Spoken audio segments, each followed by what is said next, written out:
शास्त्र के धर्म अनुसार दो कर्म है महाराज।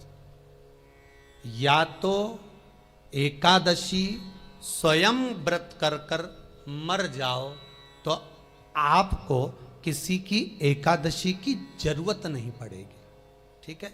नहीं तो पंडित जी तो कहेंगे कि मर गई तो 11 एकादशी देना, कोई 5 दे, कोई 2 दो, कोई 3 दो, कोई 4 दो। दूसरा क्रम है 12 दिन के अंदर 12वां हो उससे पहले घर के लोग जो एकादशी का पुण्य दें वो मिल जाए।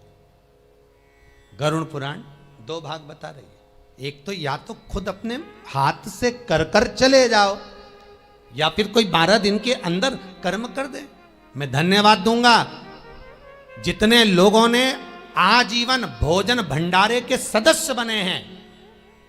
इस कुबेरेश्वर मंदिर प्रांगण में, गौशाला में, वृद्धाश्रम में जितने लोग आए उनके लिए आजीवन भोजन भंडारे के जो सदस्य बने, आप अपने हाथों से राशि जमा कर कर नाम लिखा कर चले जा रहे हो। उसके बाद जाना तो सभी को है, पर वो जो अजर और अमर तुमने नाम लिखा दिया पत्थर पर और आजीवन तुम्हारा भोजन भंडारा जो चल रहा है उसे कोई घटा नहीं सकता।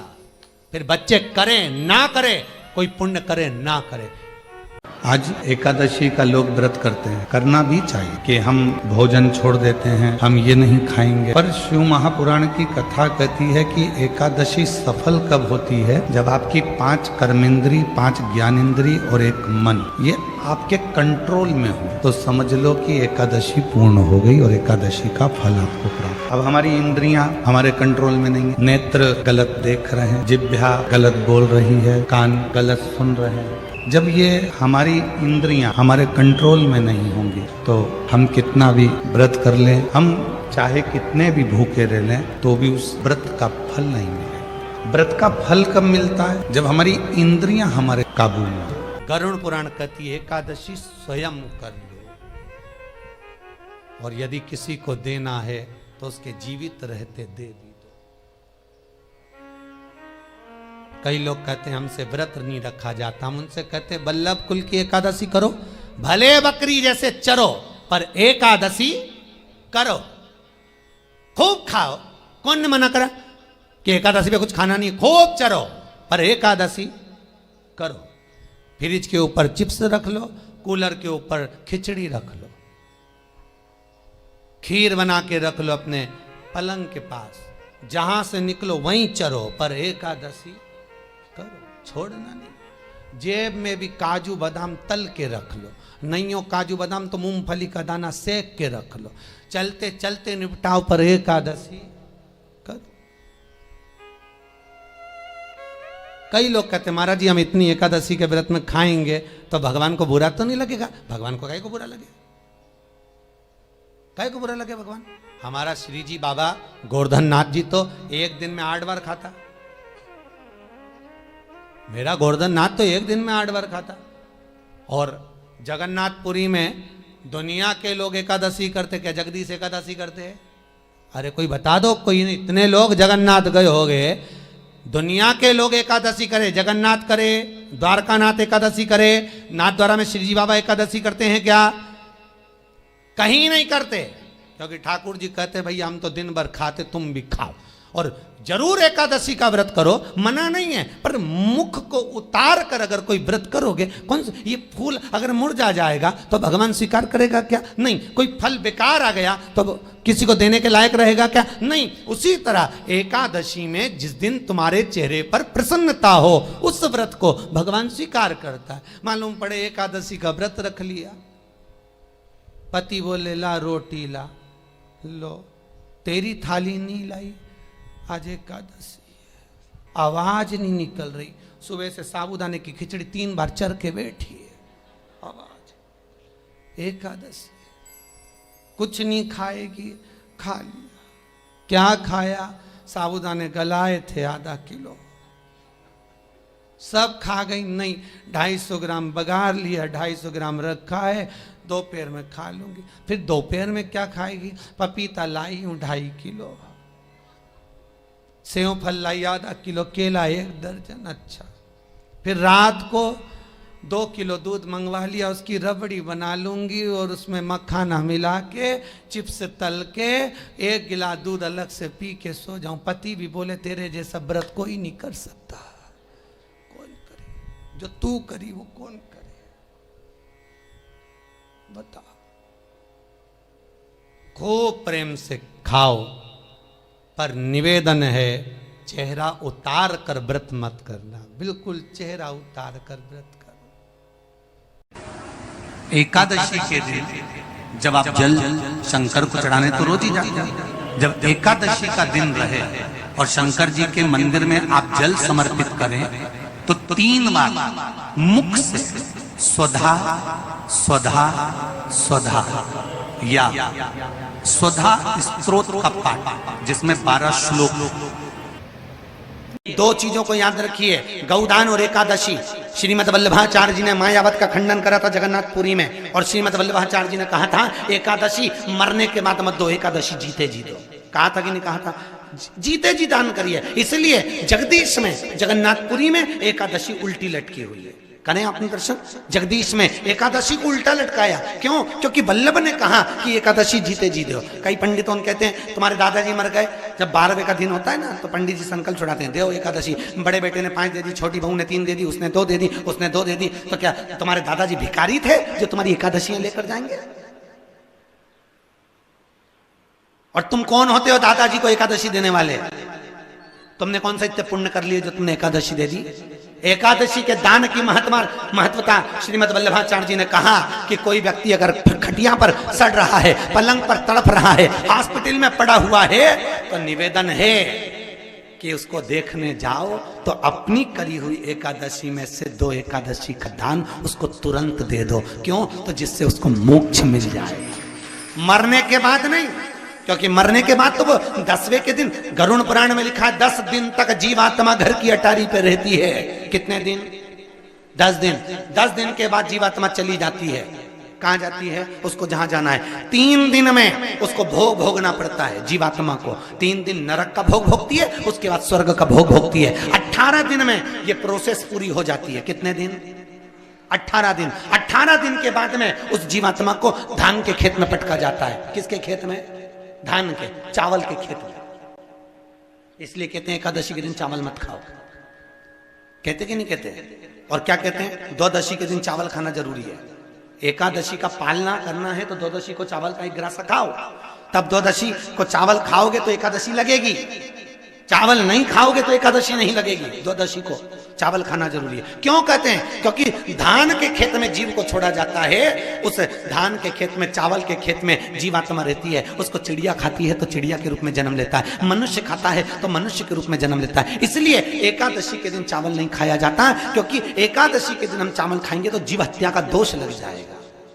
फिर कब खाना है? द्वादशी के दिन। द्वादशी के दिन क्यों खाया जाता है? क्योंकि हम एकादशी के व्रत करे रहते हैं, और पहला घासा जब चावल का खाते हैं तो अपनी करी हुई एकादशी का पुण्य, जितने जीव हमारे मुंह में जाते हैं उनको उसका पुण्य मिल जाता है, और उनका फिर जन्म नहीं होता, वो तर जाते हैं, उनको एकादशी का भाग मिल जाता है। इसलिए कहते हैं एकादशी को चावल मत खाओ, पर द्वादशी को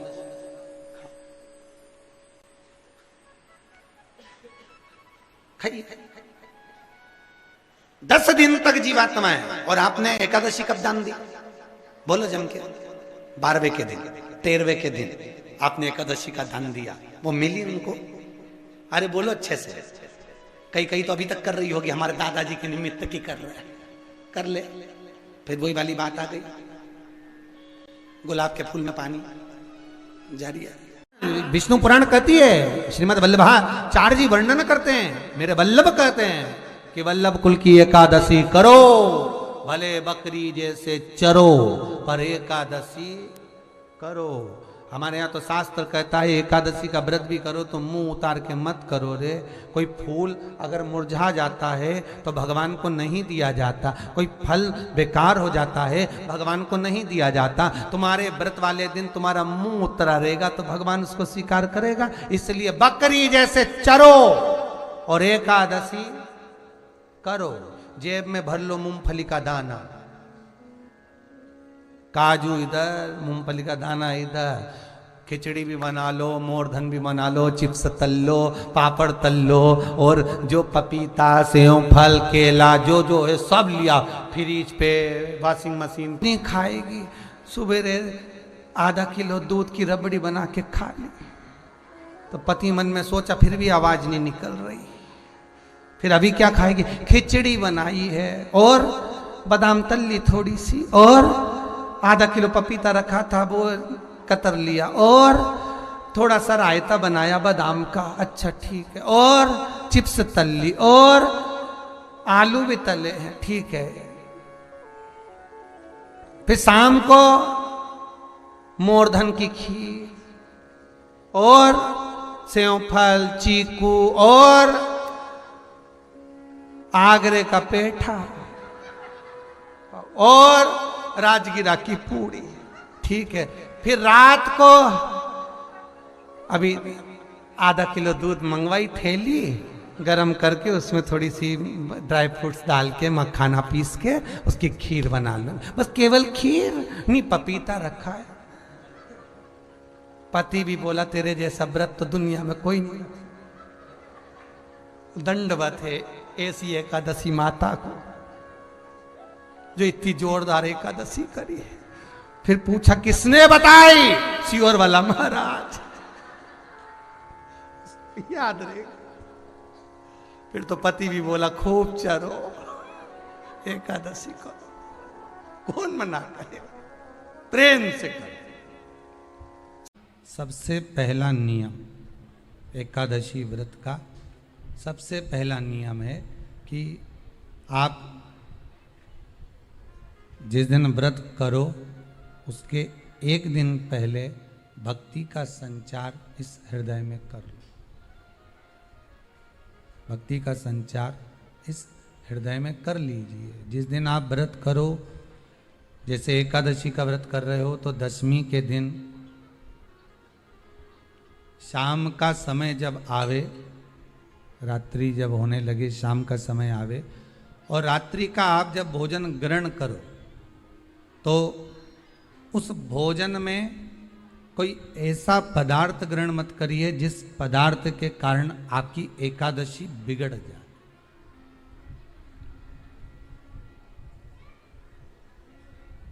कोई बेकार भोजन हमें ग्रहण नहीं करना,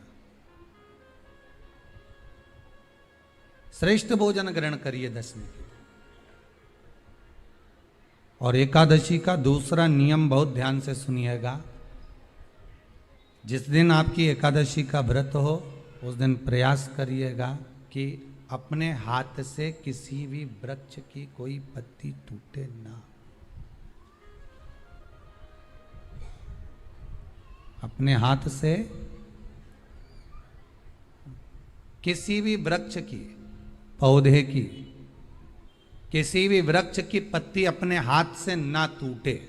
बहुत ध्यान दीजिएगा महाराज। एकादशी का ये दूसरा नियम है कि अपने हाथ से किसी पौधे की, किसी वृक्ष की, किसी डाली की कोई पत्ती टूटे ना, कोई पत्ती ना टूटे, इसका प्रयास करिए।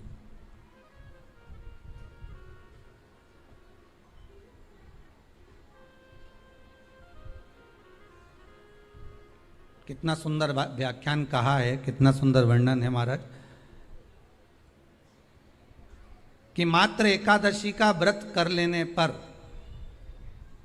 मात्र एकादशी का व्रत कर लेने पर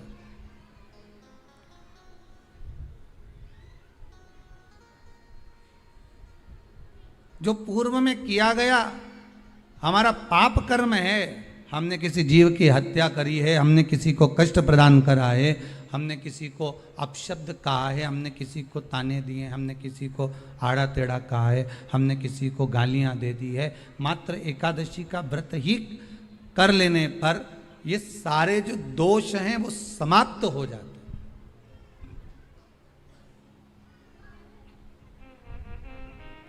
सारे दोष हमारे समाप्ति पर आ जाते हैं।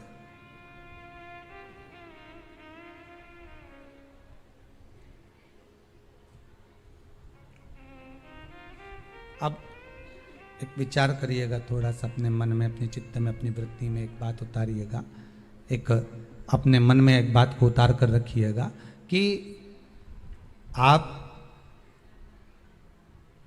अपने पाप को, अपने पाप कर्म को जिस दिन छिन्न करने वाले हो, समाप्त करने वाले हो, अपने पाप को आप जिस दिन समाप्ति पर लेकर जा रहे हो, तो उसके एक दिन पहले आपको प्रसन्नता होना चाहिए कि नहीं होना चाहिए कि कल मेरा पाप कटने वाला है, कल मेरा पाप समाप्त होने वाला है।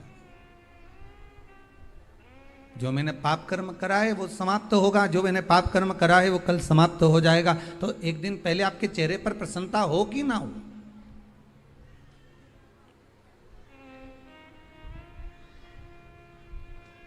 और चेहरे पर वो प्रसन्नता आपके आना चाहिए कि कल मेरा एकादशी का व्रत है, आज दशमी है, कल एकादशी का व्रत है, तो कल मेरी जब एकादशी का व्रत रहेगा तो मेरा ना जाने कितना कितना पाप, कितना असत्य, कितना झूठ, कितना प्रपंच वो समाप्त हो जाएगा। इसमें मुझे प्रसन्नता हो, इसमें मुझे आनंदता हो।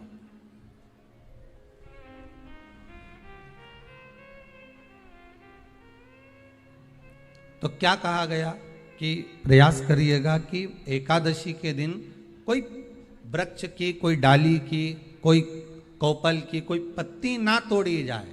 क्यों?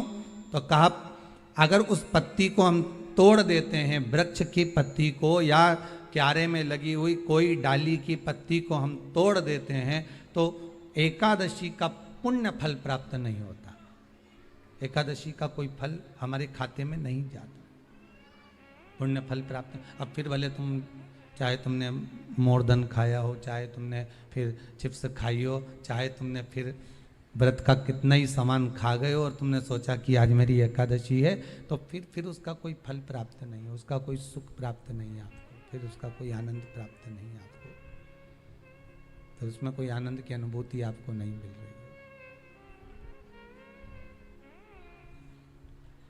है। पीपल के पत्ते को अगर एकादशी और द्वादशी के दिन एक तांबे के पात्र में गला कर रख दिया जाए और उस पानी का आचमन 3 बार करा जाए तो जिसकी नाड़ियां चोक भी हो जाती है, डॉक्टर बोले इसका बाईपास करना पड़ेगा, उसको केवल 3 आचमन पानी एकादशी और द्वादशी को पीपल के पत्ते का कराया जाए तो अंदर की नाड़ियां भी खुल जाती हैं। पीपल के पत्ते का इतना प्रमाण हमारे विष्णु पुराण में वर्णन है।